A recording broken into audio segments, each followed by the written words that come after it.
Yo, what is good, people? Yo, we gotta talk about Drake again because now the boy is out here stirring the pot once again.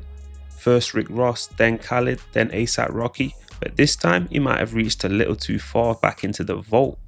So the internet is absolutely losing it after Cherokee, a straight up legend in the adult film game, decided she had enough of being a lyric in Drake's latest project, Iceman.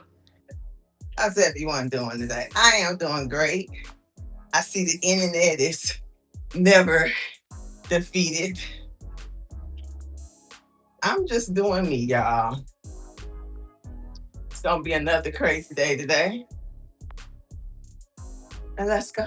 Instead of taking the name drop as a compliment, Cherokee clapped back hard on social media, basically telling Drake to move on. Her exact words, rapping about ish that happened over 20 years ago. She didn't stop there, though she doubled down, calling the move disrespectful and saying Drake should have kept it private because women deserve to be respected. Yo, this is wild. Let's get into it. Now let's look at the track that started this whole mess. The track is called Make Them Pay off the new Iceman album. Drake slides on the beat and drops this line. Shout out to Cherokee D and Sky Black because they were at my birthday when I was searching for big booty Ebonese. Yeah, he really took it there, name dropping not one but two icons of the adult film industry in the same breath. Some of y'all don't know nothing about Cherokee and Sky Black because you were not there. You were not there. I was. And it seems like Drake was as well. You know what I'm talking about? But see, since y'all are not familiar with the history of the intimate arts, see, y'all didn't get that line that man had on Iceman. Y'all didn't get that.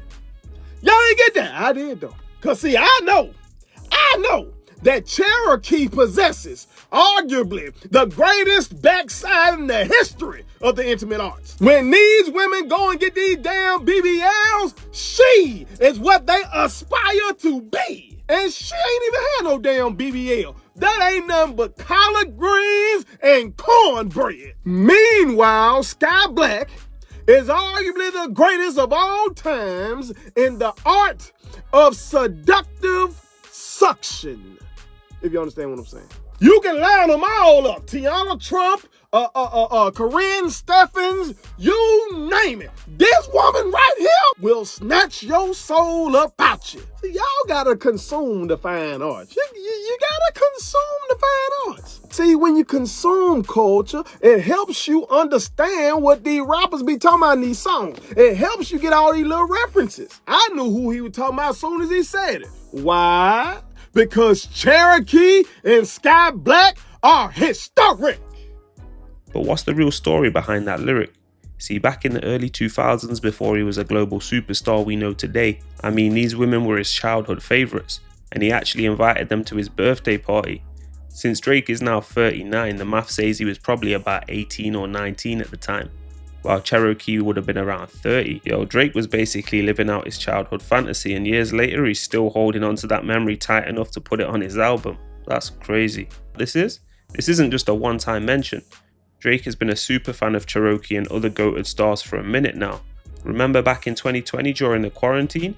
He hopped on Joe Budden's IG Live and admitted that Cherokee and Jada Fire were still in his top searches on his thickest Apple laptop he keeps in storage. He's always shown love to the legends who were in his top 5 for years, and for Drake, Cherokee is clearly the GOAT of that era. Some fans even say Cherokee is the blueprint that all these modern BBL chasers are trying to emulate. Yo, but here's the million-dollar question. Why is Cherokee so mad? If you look at the numbers, being mentioned by Drake is usually a massive W for the bag. Other artists featured on Iceman saw their Spotify listeners skyrocket. We're talking Molly Santana jumping from 500k to nearly 8 million listeners in a few days. Fans are all over X saying that she should be happy about the new followers she's getting. Wouldn't this be a legendary look for her brand? I mean, you're being cemented in hip-hop history by the biggest artist in the world, but Cherokee ain't buying it. And just because they might have done the business back in the day, she feels like some things should stay personal. The whole industry on this triple album drop. Rick Ross hopped on IG immediately laughing at the album and calling it trash and 2 years too late. Rose was literally mocking Drake's lyrics, yelling bars sarcastically and telling everyone to stop glazing because the Sixth God is officially washed. Bars. Damn. Niggas say 3 albums are trash albums, 2 years too late. What site is this? Complex? The Glazer University. Oh my God, I've been a long fan. Oh my God, Mr. YouTube. Big three anyway. There was too many chefs in the kitchen. Bars. Come on, guys, stop. Y'all gotta. Let's all leave little man's alone now, man. He did it. He dropped 3 mid projects. Hey, man, it was fun while it lasted. You're washed. So now we're in a timeline where rappers are mad, the fans are debating, and even the goated adult film stars from back in the day are coming at Drizzy for his revelations. Here's the name of the Aubrey album, White Man. Damn, Champagne Poppy, they say them songs that you just streamed off your new project, White Man, say that shit ain't dope. The comments crazy. And then Kai Cenat, shout out to Kai Cenat, he kept it real. They said that shit, Kai said that shit was ass. It's probably A minor. It's a wild time to be a Drake fan for real. So what do you guys think? Is Cherokee right to be pressed about a 20-year-old story? Or is she fumbling a golden opportunity to trend? Who do you think is going to react next? Let us know in the comments, man. Keep it locked with All Urban Central. We out.